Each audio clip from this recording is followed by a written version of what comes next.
नमस्कार, एक बार फिर से आपके ही अपने channel law of to learn पर आप सभी का स्वागत है। आज हम संस्कृत समूसी भाग 2 के अध्याय 6 का अध्ययन करेंगे। अध्याय का नाम है सुभाषितानि यानी सुंदर कहे हुए कथन।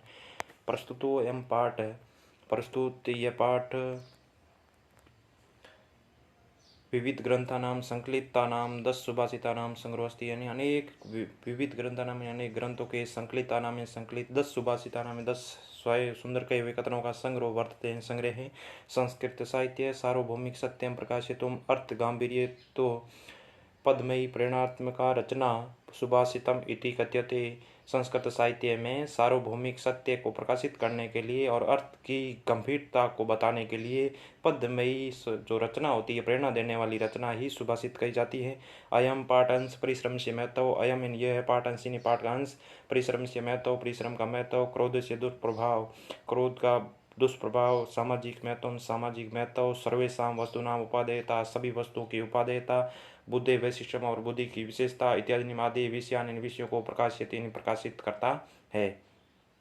देखिए, आइए पहला श्लोक पढ़ते। आलस्य में ही मनुष्याणाम शरीरस्थो महान रिपु न अस्ति उदम समो बंधु कृत्वा ये न अवसिद्यति। आलस्य ही यानी आलस्य ही निश्चित रूप से मनुष्याणाम शरीरस्थो मनुष्यों के शरीर में स्थित महान रिपु यानी सबसे बड़ा शत्रु है। यानी आलस्य ही मनुष्यों के शरीर में स्थित सबसे बड़ा शत्रु है। न अस्ति उदम समो बंधु कृत्वा ये न अवसिद्यति। न अस्ति नहीं है उदम समो बंधु यानी परिश्रम के समान कोई भाई कृत्वा करके यह जिससे न अवसिद्यति दुखी नहीं होता है। यानी आलस्य मनुष्य के शरीर में स्थित सबसे बड़ा शत्रु है और परिश्रम के समान उस मनुष्य का कोई भी भाई नहीं है जिससे करके वह दुखी नहीं होता है। अगला श्लोक। गुणी गुणम वेति न वेति निर्गुणो बलि बलम वेति न वेति निर्बल पिको वसंस्य गुणम न वायस करी चैसी बलम न मुसके। गुणी गुणम वेति गुणवान गुण को जानता है। न वेति निर्गुण निर्गुण को नहीं। बलि बलम वेति न वेति निर्बल बलि बलवान बल को जानता है, निर्बल को नहीं। पिको वसंस्य गुणम न वायस। पिको यानी कोयल, वसंत यानी वसंत का, गुणम इन गुण, न वायस इन कोआ नहीं जानता। यानी वसंत के गुणों को कोयल जानती है, कोआ नहीं जानता है। करी चैसी से बलम, और शेर के बल को हाथी जानता है। करी का अर्थ हाथी होता है, बलम ने मुझसे चूहा नहीं जानता है। तो इसका अर्थ हो गया गुणवान है जो गुण को जानता है, निर्गुणी नहीं। बली है जो बलवान होता है, जो बल को जानता है, निर्बल नहीं। और कोयल है जो वसंत के गुणों को जानती है, कोआ नहीं। और शेर है जो हाथी के बल को जानता है, चूहा नहीं। अगला श्लोक। निमित्तम उद्देश्यम ही ये प्रकुप्यति। निमित्तम उद्देश्यम यानी उद्देश्य या किसी निश्चित उद्देश्य के लिए ये जो निश्चित रूप से ये जो प्रकुप्यति क्रोध करता है, ध्रुव में निश्चित रूप से सह तस्य उपगमे तस्य उसके अपगमे दूर होने पर प्रसिद्धति प्रश्न हो जाता है। यानी जो किसी निश्चित उद्देश्य के लिए क्रोध करता है वह उसके दूर होने पर प्रसिद्धति प्रसन्न हो जाता है। अकारण द्वेषम बिना कारण द्वेष करने वाला। मन एन मन तू एन तो यश्यन जिसके वे कथम इन कैसे जन लोग तम इन उसको परितोष यानी संतुष्ट करेंगे। यानी जो बिना किसी कारण के ही क्रोध कर लेता है तो उसको कैसे संतुष्ट करेंगे। और जो उद्देश्य बना करके या किसी उद्देश्य से क्रोध करता है तो वो उसके दूर होने पर निश्चय ही प्रसन्न हो जाता है। लेकिन जो बिना किसी कारण के क्रोध कर लेता है वो कभी संतुष्ट नहीं होता है। अगला उद्धृतो अर्थ है पशु नामापि गृह्यन्ते। उद्धृतो अर्थ इनका हुआ अर्थ पशु नामापि पशु भी गृह्यते ग्रहण कर लेते हैं। यानी कई भी बात को पशु भी मान लेते हैं, ग्रहण कर लेते हैं। हयाच नागाच बहंती बोधिता। हयाच यानी घोड़े, नागाच और हाथी, वहंती ढोते हैं, बोधिता भार। यानी कहने पर पशु भी मान जाते हैं जो घोड़े और हाथी है जो भार ढोते हैं। अनुक्तम अपि उहति पंडिता जना। अनुक्तम न कहा हुआ अपि उहति यानी संकेत से जान लेते हैं। पंडिता जन यानी न कहे हुए को जो पंडित विद्वान लोग होते हैं वो जान लेते हैं। परिंगित ज्ञान फला ही बुद्धि है। परिंगित ज्ञान फला यानी संकेत रूपी ज्ञान से समझने वाले ही नित्य रूप से बुद्धि यानी बुद्धिमान लोग हैं जो संकेतों के माध्यम से ज्ञान को समझ लेते हैं। अगला। क्रोधो ही शत्रु प्रथमो नराणाम। क्रोधो ही शत्रु प्रथमो नराणाम। क्रोध एन क्रोध ही निश्चित रूप से शत्रु है। प्रथम पहला नराणाम मनुष्यों का पहला शत्रु क्रोध है। देह स्थितो देह विनाशा। देह स्थितो शरीर में स्थित देह विनाशा है। शरीर का विनाश करने के लिए अपने शरीर में स्थित क्रोध ही सबसे बड़ा शत्रु है मनुष्यों का। यथा स्थित, यथा जैसे स्थित यानी स्थित। काष्ठगतो ही वहनी। काष्ठगतो लकड़ी में ही निश्चित रूप से वहनी इनका अर्थ होता है आग। जिस प्रकार से लकड़ी के अंदर मौजूद आग स यानी वही, वहनी यानी आग, दैत्य यानी जला देती है। शरीर में शरीर को क्या लिखा है, जिस प्रकार से लकड़ी के अंदर मौजूद आग उस लकड़ी को जला देती है, उसी प्रकार से जो क्रोध रूपी आग है मनुष्य के शरीर के अंदर, वो मनुष्य के ही शरीर का विनाश कर देती है। मृगा मृगे समगम अनुवर्जंती, गाव च गोभी तुरुंगा तुरुंगे, मूर्खा च मूर्खे शुद्ध शुद्धि भी समानशील वैष्णव सुसख्यम।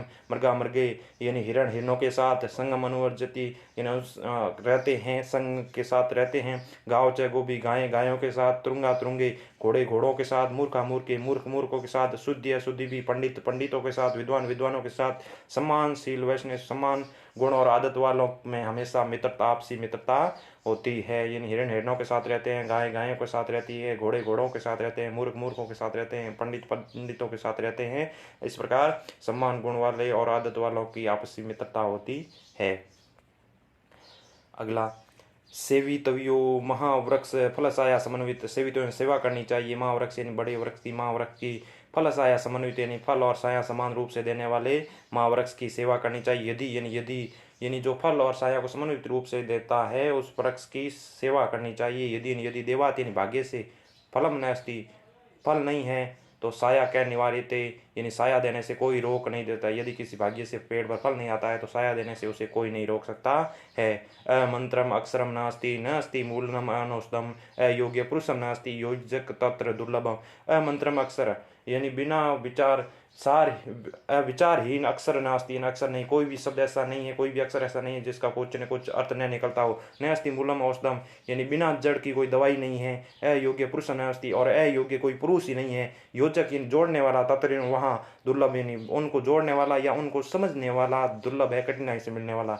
यानी जो शब्द होता है वो भी कभी कोई बिना अर्थ वाला नहीं होता है और बिना जड़ों के औषधि भी नहीं होती है और बिना योग्य कोई यानी अयोग्य कोई पुरुष ही नहीं होता है, लेकिन उनको समझने वाला दुर्लभ है, मिलने वाला कठिनाई से। संपत्तो च विपत्तो च मेहता में एक रूपता, उदय सविता रक्तो रक्त च अस्त में संपत्तो यानी संपत्ति में सुख, चैन और विपत्तो यानी विपत्ति या दुख में, चैन और विवाहता में यानी बड़े लोग एक रूपता एक समान रहते हैं। एक समान यानी जो महापुरुष होते हैं वो सुख और दुख में एक समान रहते हैं। उदय सविता रक्तो जिस प्रकार से उदय उदय होता है, सविता सूर्य, रक्तो लाल जिस प्रकार सूर्य लाल रंग का उदय होता है, रक्ता च अस्त में तथा उसी प्रकार से रक्ता च और लाल ही अस्त में यानी अस्त हो जाता है। उसी प्रकार से महापुरुष है जो संपत्ति और विपत्ति में एक समान रहते हैं।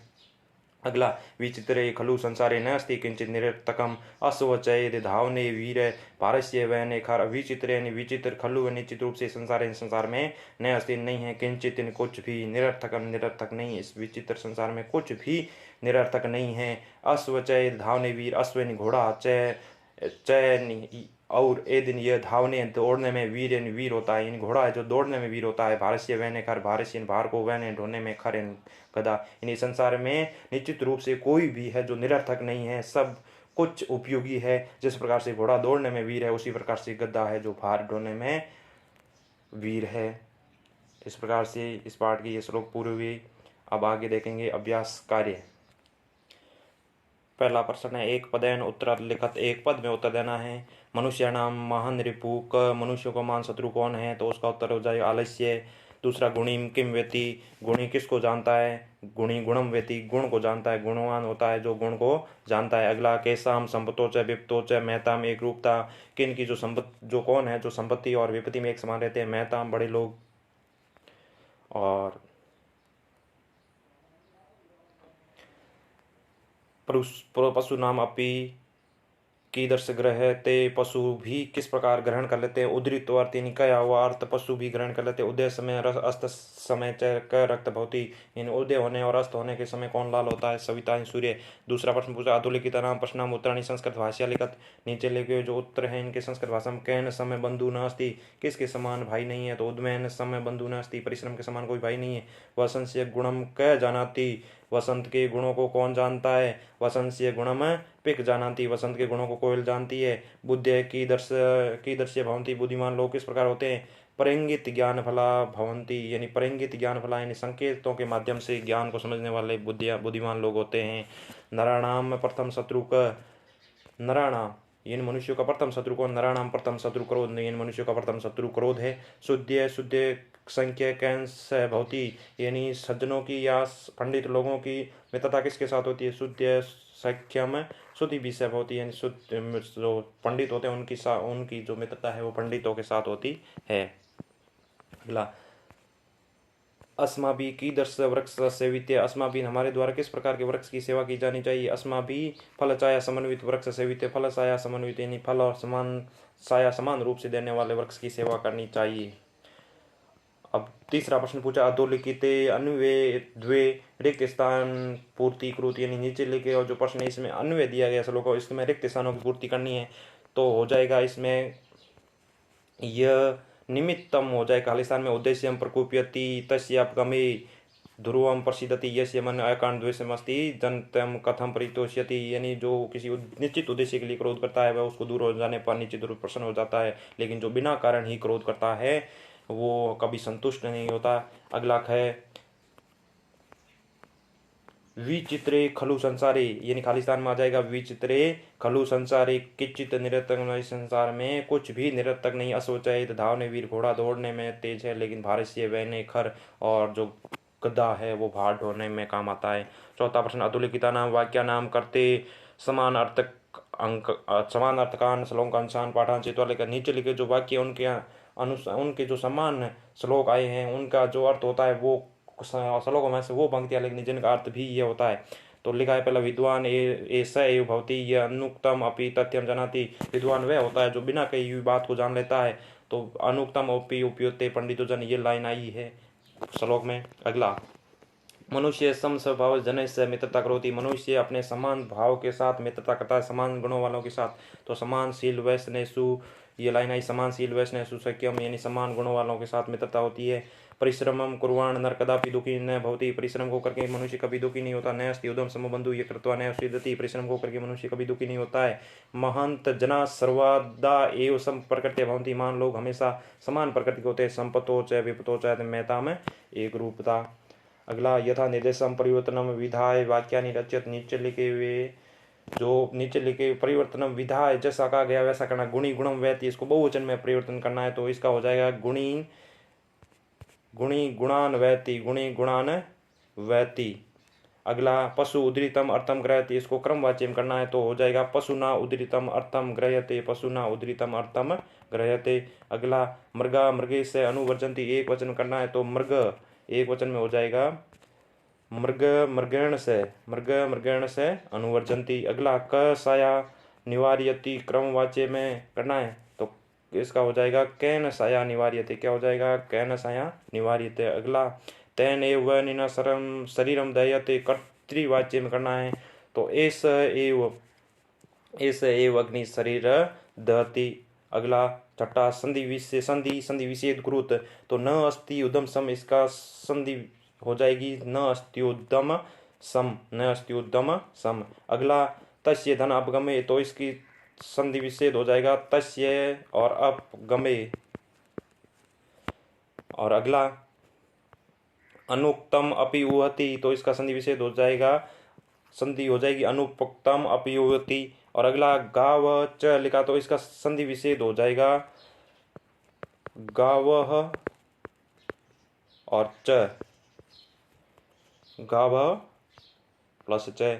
अगला, न अस्ति नास्ति लिखा है तो इसका संधि विच्छेद हो जाएगा न धन अस्ति न अस्ति। और अगला, रक्त च अस्तमय, तो रक्ता च अस्तमय हो जाएगा। और अगला, योजक तत्र, तो इसका संधि विच्छेद योजक तत्र का हो जाएगा योजक तत्र। और अगला, छठा आ क्या पूछा है, समस्त पदम विग्रह करो, समस्त पदों का विग्रह और विग्रह पदों का समस्त पद करना है तो उदम समम, तो इसका हो जाएगा उदमैन सम, क्या हो जाएगा उदमैन सम। अगला, शरीर स्थित, तो शरीर स्थित हो जाएगा। अगला, निर्बल का निर्गतम बलम यस्मात् से, देह से विनाशाय, देह विनाशाय हो जाएगा। महावृक्ष महान वृक्ष, समानशीले वैष्णे यशाम येसु, समानशील वैष्णेषु। और अयोग्य न योग्य। अगला, सातवां प्रश्न, अधोलिखिता नाम पदा नाम विलोम पदानी पाठा चित्वा, नीचे लिखे हुए पदों के विलोम पद है जो पाठ से चुनकर लिखने। प्रसिद्धति का विलोम होता है अवसिद्धति, प्रसिद्धति का अर्थ क्या होता है प्रसिद्धति का अर्थ होता है प्रसन्न होना और अवसिद्धति दुखी होना। मूर्ख का विलोम हो जाएगा पंडित, बलि का विलोम हो जाएगा निर्बल, और सुलभ का दुर्लभ, संपत्ति का विपत्ति, और अस्तमय का उदयमय, और सार्थकम का निरर्थकम। ये अर्थ रहे। अब आगे इसका उदयमय हो जाएगा उद्यमय, उद्यमय, और सार्थकम का हो जाएगा निरर्थकम। अगला संस्कृतेन वाक्य प्रयोगम करो। संस्कृत में वाक्य प्रयोग करना है। पहला वायस आया, दूसरा निमित्तम आया, तीसरा सूर्य, पिक और वहनी।